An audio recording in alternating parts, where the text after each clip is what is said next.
శుక్లాం వరదరం విష్ణుం శశివర్ణం చతుర్భుజం ప్రసన్నవదనం ధ్యాయే సర్వవిఘ్నోపశాంతయే అగజానన పద్మార్గం గజానన మహర్నిశం అనేకదంతం భక్తానాం ఏకదంతం ఉపాస్మహే గురుబ్రహ్మ గురువిష్ణు గురుదేవో మహేశ్వర గురు సాక్షాత్ పరబ్రహ్మ తస్మై శ్రీ గురువే నమః. హరి ఓం. ఈ వీడియోలో మనం కన్యారాశి వారికి ఈ నవంబర్ నెలలో ఎలాగుందో చూద్దామండి. ముందుగా వారి యొక్క గ్రహస్థితి కనుక చూసినట్లయితే 2వ స్థానంలో రవి శుక్రుడు, 3వ స్థానంలో కుజుడు బుధుడు, 6వ స్థానంలో రాహు శని, అట్లనే 11వ స్థానంలో గురుడు, 12వ స్థానంలో కేతువు.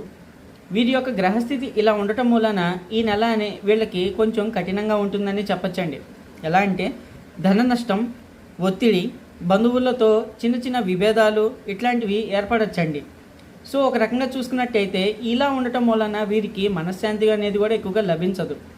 సో వీళ్ళు క్రమశిక్షణతో వ్యవహరిస్తే ఎట్లాంటి సమస్య అయినా సరే తీరిపోతాయి. సో దీనికి కావాలంటే ముందుగా మనం ఓం హ్రీం గృణి సూర్య ఆదిత్య ఓం అని సూర్య భగవాను, అటనే ఓం నమో భగవతే రుద్రాయ అని ఆ పరమశివుడిని కనుక మనం పూజించినట్లయితే రోజు వీరికి కొంచెం అనుకూలమైన ఫలితాలు అనేవి దక్కుతాయండి.